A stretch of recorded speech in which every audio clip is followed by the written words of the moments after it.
Baik, perkenalkan saya Arif, CGP Angkatan 11 Kabupaten Sekadau, instansi SMP Negeri 1 Nangamahak. Baik, di sebelah saya ada Pak Joko Marsianus, guru mapel matematika kelas 7 dan kelas 8. Selamat siang Pak Joko. Ya, selamat siang, Pak. Apa kabar nih? Baik-baik saja. Baik aja, alhamdulillah ya. Ya. Oke Pak Joko, pada saat ini kita akan melakukan percakapan praobservasi, di mana observasi ini digunakan untuk mengetahui dan mengevaluasi sejauh mana pembelajaran yang Bapak terapkan di kelas sudah efektif untuk peserta didik kita. Jadi mungkin ada beberapa pertanyaan yang akan saya ajukan ke Pak Joko. Oke, yang pertama, apa tujuan pembelajaran yang ingin Pak Joko capai? Dalam pembelajaran ini tentunya berkaitan dengan pembelajaran bab 2 ini judulnya Teorema Pythagoras.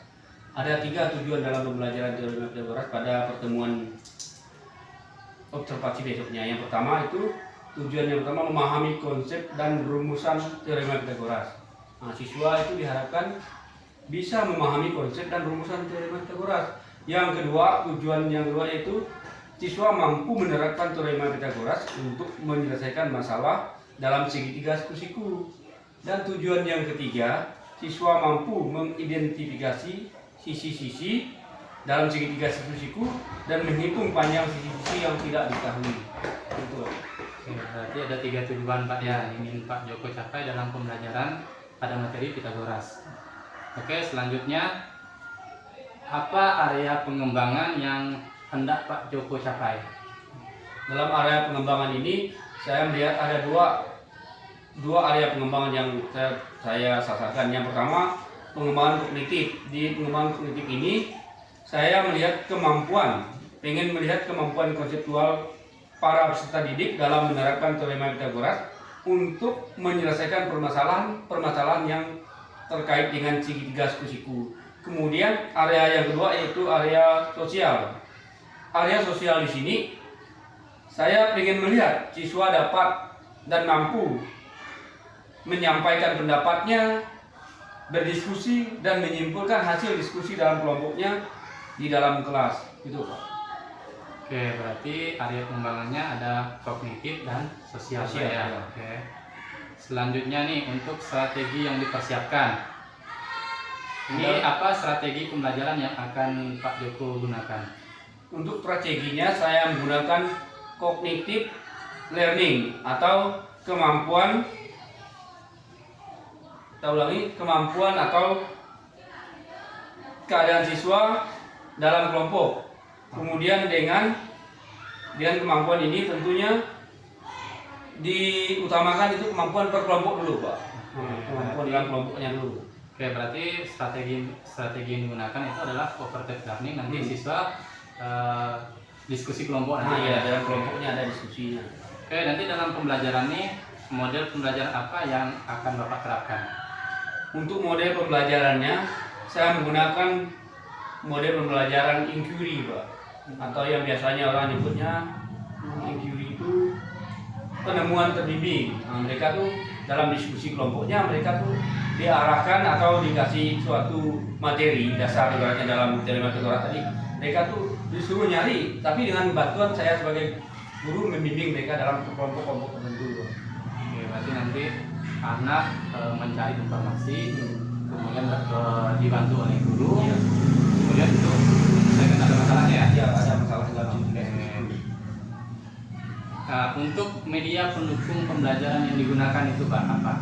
Ada beberapa media. Yang pertama itu saya menggunakan video Teorema Pythagoras. Terserah mereka nyarinya sumbernya di mana, tapi yang pastinya ada saya kasih link untuk mereka untuk biar mempersamakan persepsi mereka dalam Teorema Pythagoras. Yang kedua menggunakan media LKPD itu saya ngasih semacam lembar kertas untuk yang perlu mereka jawab. Kemudian alat medianya seperti mistar dan penggaris. Oke, berarti media yang dipakai itu video yang ada di YouTube lah istilahnya ya. Kemudian nanti ada LKPD, kemudian ada mistar untuk menggaris untuk membuat gambar gambar tema segitiga ya. Oke. Kemudian penilai yang akan digunakan dalam pembelajaran ini apa? Untuk penilaian ada dua jenis atau teknik penilaian. Yang pertama saya menggunakan teknik penilaian formatif. Penilaian formatif nanti saya menggunakan lembar observasi. Nah, lembar observasi itu saya buat kemudian untuk menilai keaktifan atau keseriusan atau kemampuan kerjasama atau kemampuan diskusi mereka di dalam kelompok mereka masing-masing. Kemudian yang kedua penilaian sumatif. Nilai sumatif itu penilaian yang akan saya berikan pada saat proses pembelajaran yang akan berakhir atau di akhir proses pembelajaran. Berarti nanti penilaiannya berupa penilaian formatif dan sumatif ya. Jadi kalau penilaian formatif itu kan penilaian yang dilaksanakan selama proses pembelajaran ya. Nanti berupa Ada lembar observasi, kemudian penilaian sumatifnya adalah yang dilakukan di akhir pembelajaran. Ya. Oke. Kemudian nih pada kelas apa pembelajaran ini yang akan dilaksanakan? Pada kelas 8, Pak. Kelas 8 semester 1. Kelas 8 ya. Kelas 8 apa ya? Kelas 8B. 8B Pak ya.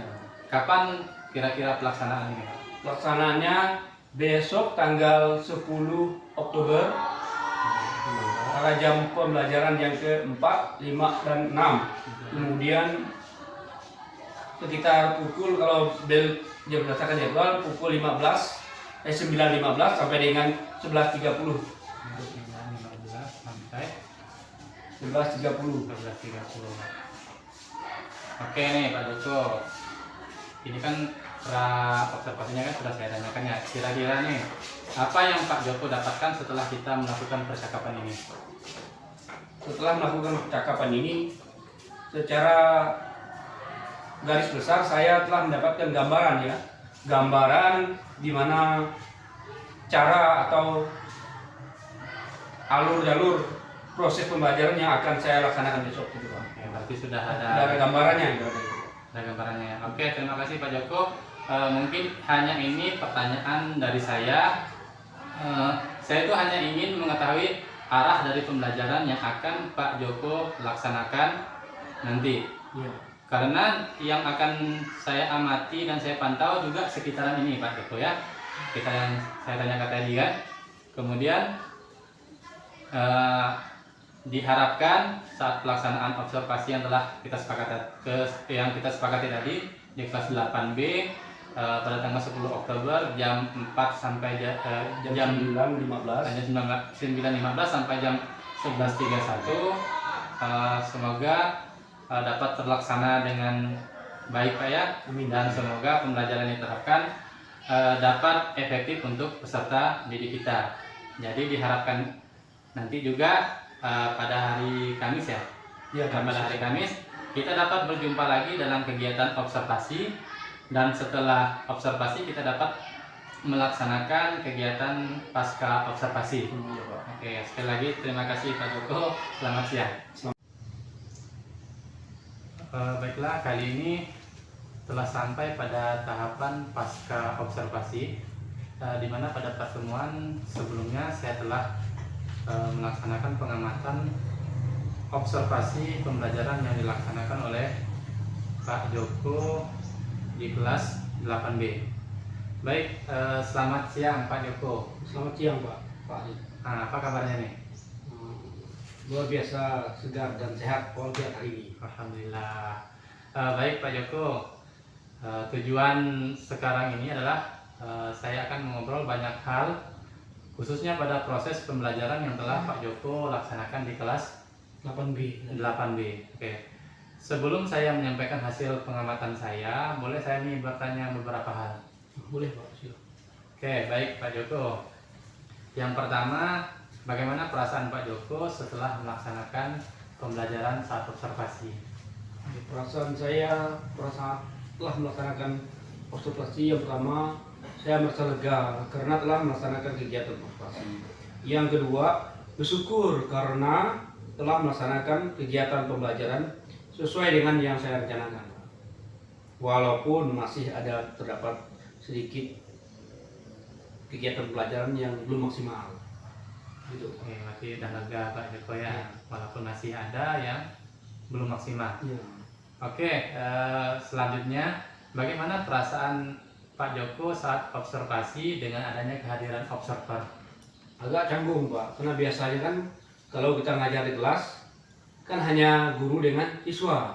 Namun kalau ada kegiatan observer seperti ini, bukan hanya saya yang canggung, siswa yang ikut kegiatan pembelajaran pun merasa canggung juga. Ditambah lagi adanya kamera, tentunya menambah rasa canggungnya semakin tinggi Pak. Oke, ada sedikit rasa canggung Pak Iya. ya, karena kita memang tidak bisa dipungkiri ya, kalau memang ada orang lain itu ya kita merasa agak sedikit canggung. Iya. Oke, selanjutnya nih Pak Joko, boleh Pak Joko ceritakan bagaimana proses pembelajaran yang telah Bapak lakukan? Oke, sesuai dengan modul ajar yang saya buat, kemudian proses pembelajaran mengacu tetap sama dengan, mudah-mudahan sama dengan modul ajar yang saya buat. Yang pertama, masuk kelas saya mengajak siswa-siswi berdoa. Setelah berdoa, absen kehadiran peserta didik, siapa yang tidak masuk, siapa yang masuk gitu Pak. Kemudian menyampaikan tujuan pembelajaran. Nah, di situ kan ada 3 tujuan pembelajaran sudah saya sampaikan. Setelah menyampaikan tujuan pembelajaran, menyampaikan juga model pembelajaran yang akan kami gunakan pada waktu pembelajaran tadi. Kemudian membuat kesepakatan kelas. Ada 7 kesepakatan kelas yang dibuat. Kemudian persepsi, mengaitkan materi yang akan kami pelajari dengan materi sebelumnya. Kemudian saya menyampaikan materi pembelajaran yaitu teorema Pythagoras secara singkat. Setelah menyampaikan materi teorema Pythagoras secara singkat, saya membentuk siswa dalam kelompok-kelompok, dan kelompok itu sesuai dengan gaya belajar siswa. Yang awal mulanya saya merancang ada 3 gaya belajar, ternyata terlihat di kelas tersebut hanya ada 2 gaya belajar. Yang pertama gaya belajar visual, dan yang kedua gaya belajar auditori. Itu Pak. Kemudian setelah kelompoknya dibentuk, ada beberapa kelompok, tapi tidak semuanya, tidak 2 kelompok, tapi banyak Pak. Dari 35 siswa itu ada 7 kelompok. Ada 3 auditori, ada 4 visual, gitu Pak. Kemudian setelah kelompok dibentuk, saya mempersilahkan siswa untuk berkomunikasi, berdiskusi dalam kelompoknya dengan cara memanfaatkan fasilitas atau alat atau media pembelajaran yang mereka punya. Tadi saya sediakan juga di situ ada buku paket, ada buku LKS, dan mereka disuruh membawa HP yang ada paket atau internetnya, supaya membuka wawasan juga mereka, tidak hanya terpaku ke buku dan buku paket yang sesuai dengan gaya belajarnya kan. Ada yang hobinya video dan lain sebagainya Bapak. Kemudian mereka juga dikasih kesempatan untuk mempresentasikan hasil diskusi kelompok mereka di depan kelas. Dan saya juga berkeliling di kelompok tersebut, membantu siswa untuk menyelesaikan permasalahan yang mereka kurang pahami, karena sesuai dengan model pembelajaran tadi itu adalah penemuan terbimbing. Jadi saya harus paling tidaknya keliling setiap kelompok yang sulitan, saya cari kelompok yang mana kira-kira kesulitan, saya bantu gitu Pak. Kemudian yang berikutnya, setelah semua itu berjalan dengan baik, saya mengajak siswa untuk menyimpulkan pembelajaran hasil diskusi kelompoknya di depan kelas. Terakhir siswa setelah menyimpulkan hasil diskusinya di depan kelas, presentasi selesai, baru saya kasih tes semantik yang berupa soal latihan atau soal jenis itu Pak, atau soal yang terakhir tuh. Uraian. Soal bentuknya uraian. Jadi mereka diberikan soal uraian untuk mereka selesaikan di akhir proses pembelajaran tersebut Pak. Nah, begitulah. Oke, berarti intinya proses pembelajaran yang dilakukan itu sudah sesuai dengan modul ajar yang Pak Joko rencanakan ya. Di situ juga berarti kan ada 3 tujuan pembelajaran. Kemudian pembelajarannya secara berkelompok, Dan kelompoknya dibentuk berdasarkan gaya belajar. berarti Satu kelompok itu 4 sampai 5 orang, ada 7 Iya. kelompok Pak ya. Kemudian diakhiri dengan ada juga diskusi kelompok, kemudian presentasi, menyimpulkan.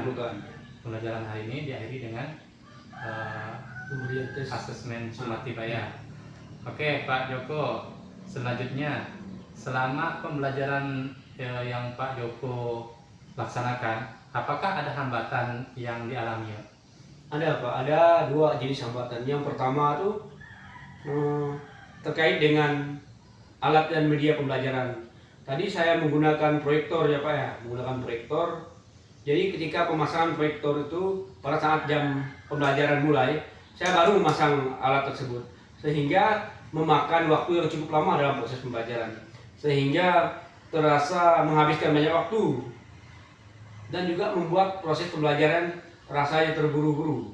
Yang kedua, hambatan yang kedua itu masih ada di antara beberapa siswa atau lebih dari 50% siswa itu kurang aktif, mau dalam bertanya ataupun diskusi kelompok dalam kelompoknya masing-masing gitu Pak. Oke, berarti hambatan di sini ada 2 Pak ya. Iya. Yang pertama itu masalah teknis. Nah, teknis ya. Berarti teknis tadi dalam pemasangan proyektornya memakan waktunya cukup lama. Dan pemasangan proyektor tersebut Bapak lakukan saat jam pelajaran sudah dimulai. Ya. Oke, kemudian yang kedua mengenai keaktifan siswa Pak ya. Ya. Jadi siswa itu keaktifannya itu tidak menyeluruh Pak ya. Tapi masih ditemukan siswa-siswa itu yang masih kurang aktif. Oke, baik Pak Joko. Ini terkait dengan hambatan-hambatan tersebut kan. Nah, kira-kira nih apa alasan hambatan tersebut ini bisa terjadi itu Pak? Alasannya menurut saya tuh kesalahannya mungkin hambatannya dari saya ya, karena saya memasang proyektornya tuh pada saat jam pelajaran. Seharusnya saya pasang alat atau proyektor itu sebelum jam pembelajaran dimulai atau pada saat jam pergantian pembelajaran Pak.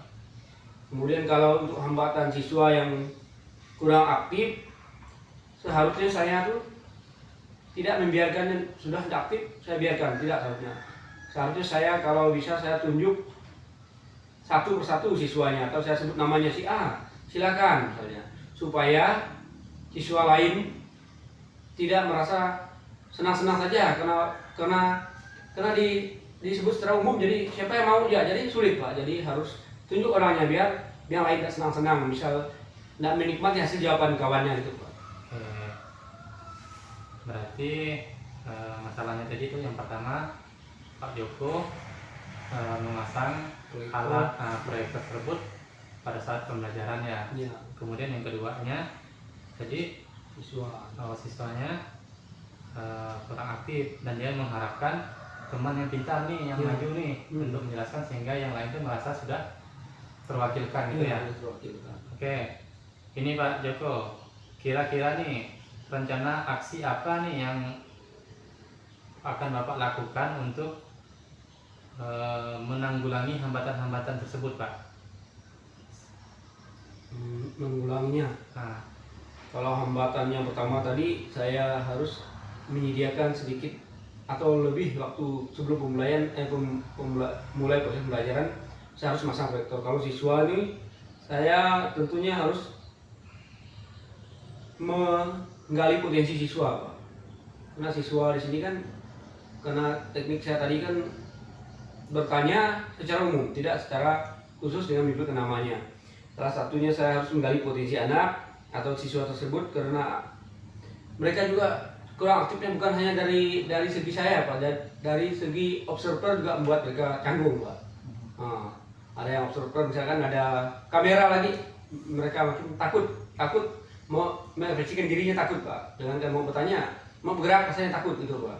Karena adanya kamera, ditambah lagi biasanya kalau di kelas itu kan saya dan siswa aja, tidak ada orang lain. Nah itu juga Pak. oke. Jadi solusi yang akan Pak Joko lakukan untuk mengatasi hambatan tersebut berarti Pak Joko mempersiapkan peralatan tersebut itu sebelum jam pelajaran atau saat pergantian jam pelajaran Pak ya. Kemudian menggali potensi siswa untuk mengeluarkan pendapatnya, Dengan cara menunjuk langsung, ya, jangan dibiarkan secara siapa mau, jadi kesulitan tuh Pak. Oke, bagus sekali itu Pak Joko, solusi yang Pak Joko sampaikan. Oke, kira-kira nih kapan Pak Joko mulai action memperbaiki hambatan-hambatan yang sudah terjadi untuk pembelajaran selanjutnya? Rencananya besok kan masih ada pembelajaran dan seterusnya, masih ada pelajaran matematika. Rencananya besok akan saya perbaiki. Kemudian pada saat pertemuan berikutnya, maksudnya Pak ya, kalau besok kan jam matematika tidak mesti besok, ada jam berikutnya. Berarti pada saat pertemuan berikutnya pasti saya perbaiki Pak. Kemudian saya bisa terapkan dari rencana pada pertemuan berikutnya, kemudian bisa saya terapkan dari evaluasi pertemuan pada pagi hari ini Pak, siang hari ini Pak. Oke, berarti Pak Joko nih akan mulai memperbaiki pada pertemuan berikutnya Pak ya, berdasarkan pengalaman yang telah dilakukan saat observasi tadi ya. Oke. Sangat luar biasa sekali Pak Joko atas apa yang telah Pak Joko terapkan selama observasi saat pembelajaran di kelas 8B Pak ya. Jadi apa yang diterapkan Pak Joko itu sudah sesuai dengan catatan saya saat kegiatan pra-observasi kemarin Pak. Jadi berdasarkan catatan saya yang saya amati saat observasi berlangsung, alhamdulillah Pak, semuanya sudah nampak Pak, dari pembukaannya, strategi yang diterapkan, model pembelajaran, kemudian pembelajaran diferensiasinya juga nampak. Sesuai catatan saya juga bahwa gaya belajar yang ada di kelas Bapak itu adalah visual dan auditori. Kemudian sintak-sintak pembelajarannya juga ada. Namun memang Pak, terdapat hambatan-hambatan nih Pak, sama seperti yang Pak Joko sampaikan tadi. Terlihat bahwa Pak Joko memakan cukup banyak waktu dalam pemasangan proyektor. Kemudian juga masih terdapat siswa yang kurang aktif Pak ya, jadi keaktifan di kelasnya juga tidak menyeluruh. Kemudian siswa-siswa yang tidak aktif ini lebih mengharapkan kawannya yang lebih pintar untuk melakukan presentasi atau menjawab pertanyaan-pertanyaan Pak ya. Kemudian ini solusi yang Pak Joko berikan juga sudah bagus Pak ya. Dan semoga rencana aksinya dapat berjalan, aksi perbaikannya berjalan dengan baik Pak ya.